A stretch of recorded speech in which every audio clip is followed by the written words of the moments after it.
Hello साथीहरु, सम्पूर्णलाई मेरो च्यानलमा वेलकम छ। सबैजनाले मेरो च्यानललाई सब्स्क्राइब गरिदिनु होला। सब्स्क्राइब गर्नु भएन भने म चाहिँ अहिले रातिको कति 10:25 जाँदा चाहिँ भिडियो स्टार्ट गरिरहेको छु। त्यही पनि के को लागि भने मेरो छोरीलाई चाहिँ केही पढ्न आउँदैन के गाइसहरु। हजुरको बाबु नानीले कतिको पढ्छ हैन, मेरो नानीलाई चाहिँ जति पढ भने नि पढ्न खोज्दैन, खाली मोबाइल हेर्ने। ल हेर्नुस् है गाइसहरु, अब मेरो छोरीले पढ्छ, म हजुरहरुलाई देखाउँछु है त।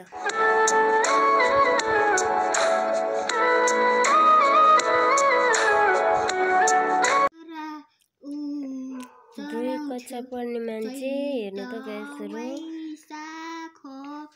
चैत बैशाख अनि खोइ त अनि के लेख्या चैत बैशाख अनि तिर खोइ त तिर अनि मेरो रूप दिक लाग उठ्यो हैन हुन्थ्यो मानिसहरुको विचारमा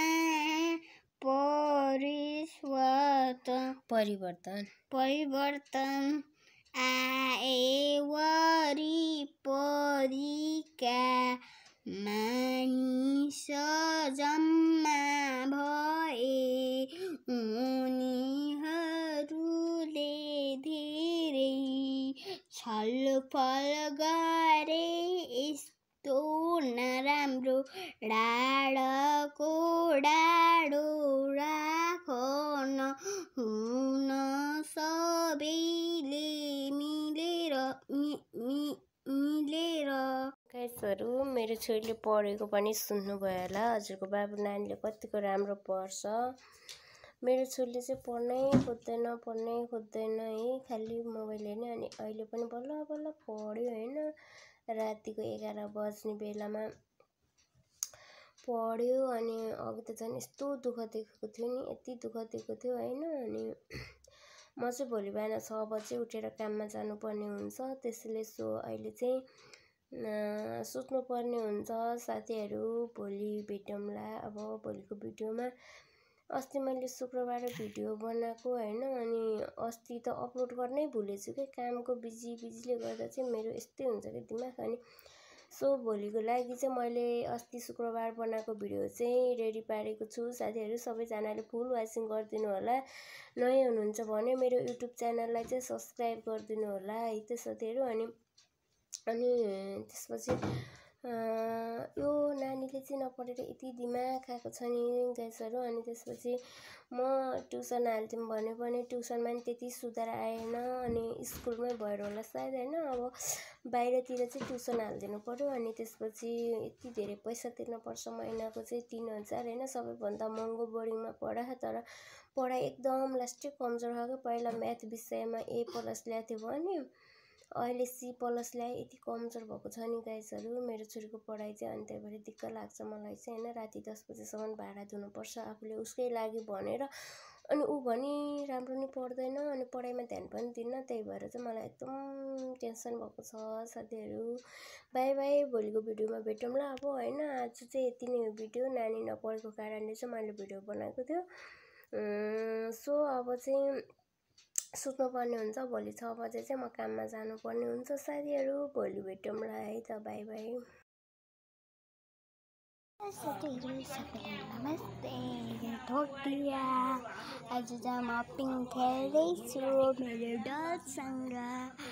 अनि यहाँ चाहिँ यस्तो भए। हेलो साथीहरु, आज चाहिँ म नाच्ने पाला छु। 10 मिनट घन्टा है नाच्नु पर्छ। हामीलाई चाहिँ 30 मिनट घन्टा है टाइम दिया। 30 घन्टा हैन 40 घन्टा नि नाच्न सक्छु, 15 घन्टा नि नाच्न सक्छु, 16 घन्टा नि नाच्न सक्छु, 70 घन्टा नि नाच्न सक्छु। अनि फेरि जति घन्टा नि नाच्न सक्छु 100 घन्टामा नि नाच्न सकिहाल्छु। म साथीलाई नाचेको देखाउँछु ल। अघि चाहिँ चटपटे खाएको हामीले चटपटे खाएको अनि अघि चटपटे खाएको त्यो पुरो नि पेरो भयो र मम्मी त्यहाँ हुनुहुन्छ ल।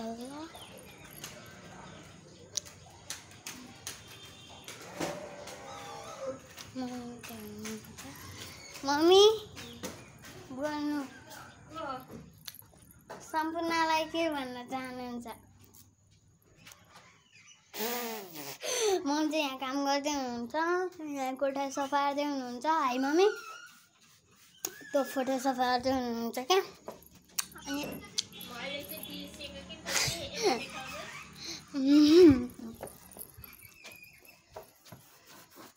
पछाडि ब्याक क्यामेरा गर क्या ब्याक क्यामेरा गर न हौ। मैले चाहिँ बिर्सिरहेको छु, म चाहिँ फोन आएको भनेर फेरि त्यसो म चाहिँ काम गर्छु है। साथीहरूलाई वेलकम त के भयो हिजो बिचको भिडियोमा भनेको यो त आज बिहानबाट सुरुवात भएको। अहिले त बेलुका हुन लागिसक्यो। राधा गर्दैछु कि फेरि फोटो सफा गर्दै हुनुहुन्छ राधा कृष्णको। मम्मी चाहिँ फोटो सफा गर्दै हुनुहुन्छ राधा कृष्ण। यहाँ हुनुहुन्छ मम्मी चाहिँ, म चाहिँ यहाँ छु। ऐना पनि देखाउन मिल्दैछ क्या। अब जानु पर्यो पिङ खान। अब सब भिडियो बेलुका हुन्छ। म त तल खेलिरहेको क्या। हजुरले यहाँबाट देख्नु भएन होला है।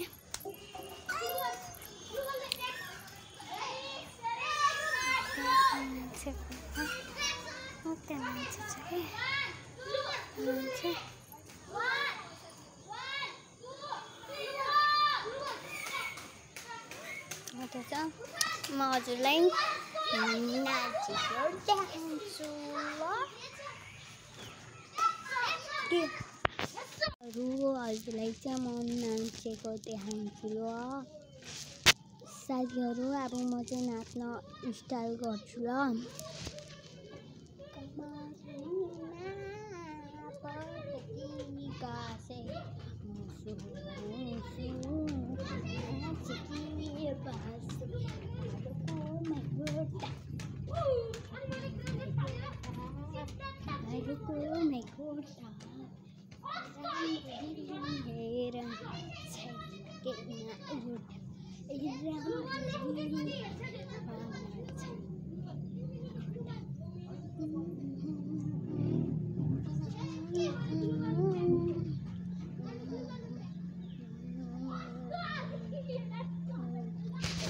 मैले चाहिँ एउटा गीतमा नाचेँ, अब अर्को गीतमा नाच्छु ल।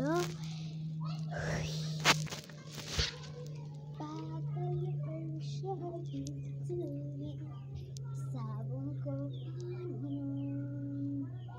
चिसो चिसो मौसम